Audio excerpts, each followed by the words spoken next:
प्रभुंकर प्रशंसा हो मोर प्रत्येक प्रिय बंधु मानक मोर नमस्कार।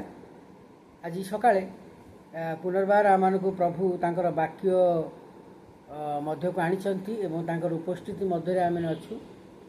तेणु आसतु आम तांकर वाक्य देखिबा।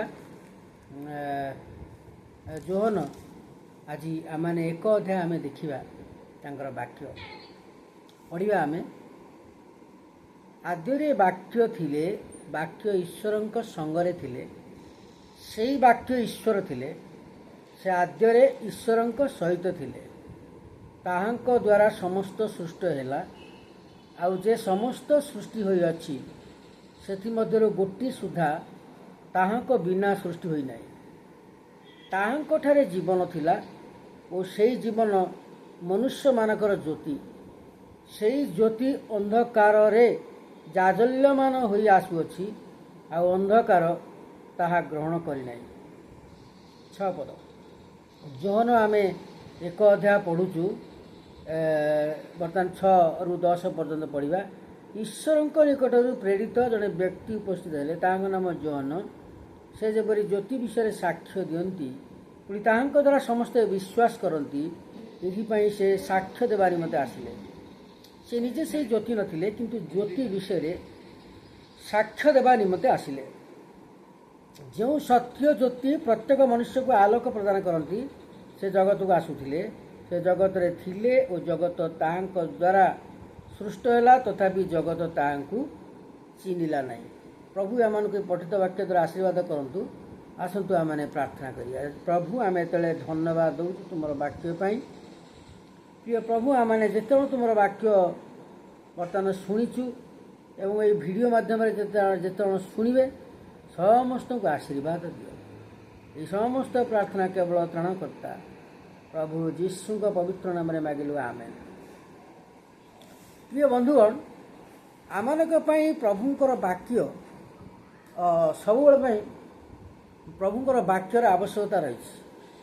आमे जदि प्रभुंकर वाक्य बिना आमे चलिबा, आमे कोठी झुंटी पड़िबा, कोठी पड़ीजा, बा आमनकर केतेबेले जर सर्द हम, केतेबेले सीरियसनेस हम, बा केतेबेले कौन हम आमे जानिनु।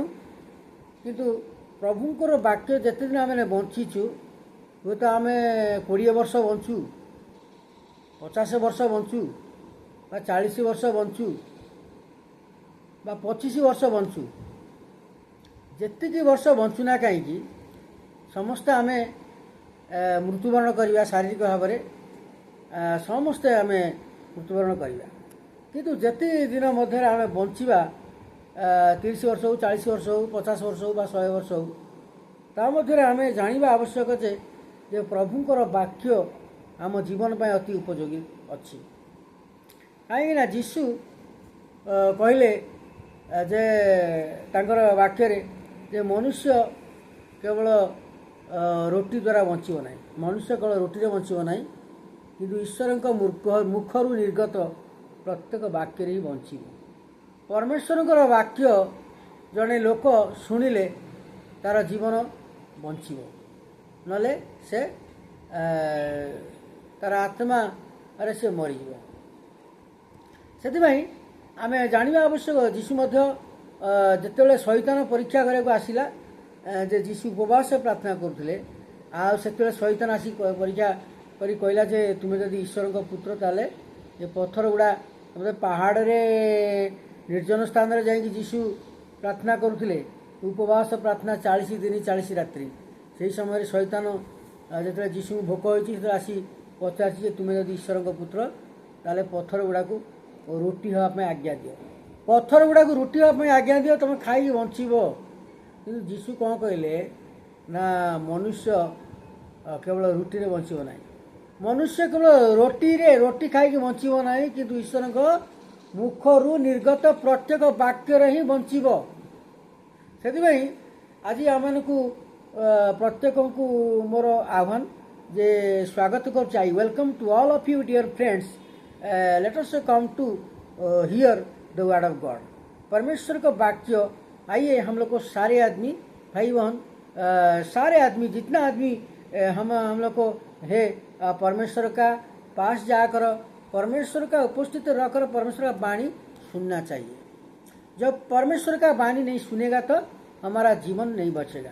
प्रभु यीशु मसीह बताया, खुद प्रभु यीशु मसीह बताया कि जब खाली मनुष्य केवल के रोटी में नहीं बचेगा, लेकिन परमेश्वर का मुख से जो वाणी आता आउ बचेगा। से आम ये देखा दर्शे आम I welcome to all of you, let us come to the point of presence of God and listen his word. आम ये देखिलु जे जोहन 1 अध्याय book of John chapter 1 we are reading 1 to 10 we already read. John 1 अध्याय 1 chapter 1 से 10 तक हम लोग पढ़ाया। जे इधर लिखा है कि आद्य रे वाक्य थिले। कौन लिखा अछि? आद्य रे वाक्य थिले। तामाने firstly in the beginning God created heaven and earth. तामाने प्रथमे लिखा अछि आद्य रे वाक्य थिले। प्रथम रे प्रभुंकर वाक्य थिला। प्रभुंकर वाक्य थिला आ से वाक्य ईश्वरଙ୍କ संगरे थिले। ସେଥିପାଇଁ ଆମେ ଯେତେବେଳେ ଦେଖୁଛୁ ଆମେ ଆଦି ପୁସ୍ତକର ପ୍ରଥମ ପୁସ୍ତକ ବାଇବେଲର ଯେ ଆଦ୍ୟରେ ପରମେଶ୍ୱର ଆକାଶ ମଣ୍ଡଳ ଓ ପୃଥିବୀର ସୃଷ୍ଟି କଲେ। ପ୍ରଥମେ ସେ ଆକାଶ ମଣ୍ଡଳ ପୃଥିବୀର ସୃଷ୍ଟି କଲେ। ତା ପୂର୍ବରୁ ଥିଲା କ'ଣ? ଆଦ୍ୟରେ ବାକ୍ୟ ଓନ୍ଲି ଥିଲେ। ପ୍ରଭୁଙ୍କର ବାକ୍ୟ ଥିଲା। ଆଉ ଈଶ୍ୱରଙ୍କ ସେ ବାକ୍ୟ ଈଶ୍ୱରଙ୍କ ସହିତରେ ଥିଲେ। प्रभुंकर वाक्य ईश्वर सहित थिले। आउ सेई वाक्य ही ईश्वर हेले। सेई वाक्य ही ईश्वर थिले। आम देखा सेई वाक्य 14 पद आम देखु लिखा अच्छी कहीं आमने जे परमेश्वर वाक्य विषय में कहीं जाना आवश्यक ना वाक्य कहीं पढ़ुचु वाक्य कौन पढ़ुचु आमे बुझिबा आवश्यक जे किए आम्भे माने किभली भाव में आमे सृष्टि होइछु आमे कौन करबा आवश्यक आमे आमर जीवन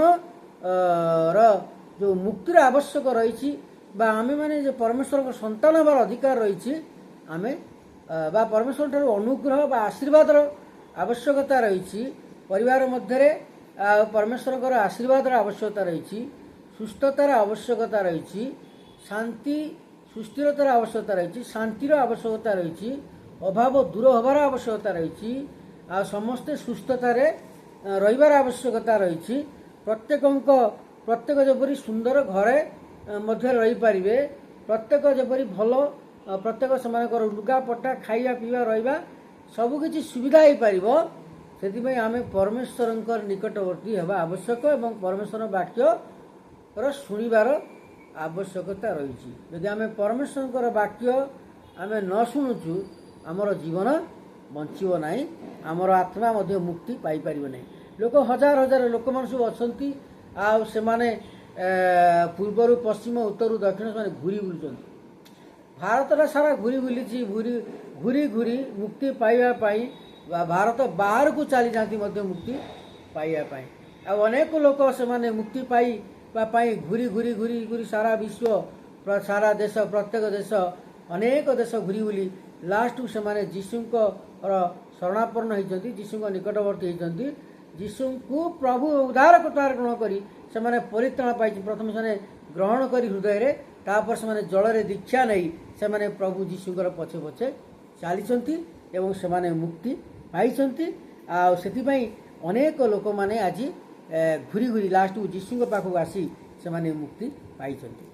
तेरे मुक्ति पाइला परे आमनकर जीवनर जो परमेश्वर वाणीर आवश्यकता रही मुक्ति पाइबा पूर्वर परमेश्वर वाणीर आवश्यकता रही आउ आमे प्रभुंकर उपस्थिति मध्य रही तांकर वाक्य शुणी आमे शांति और सांत्वना पाई आउ गोटे आनंद मध्य जीवन यापन करिवार आवश्यकता रही।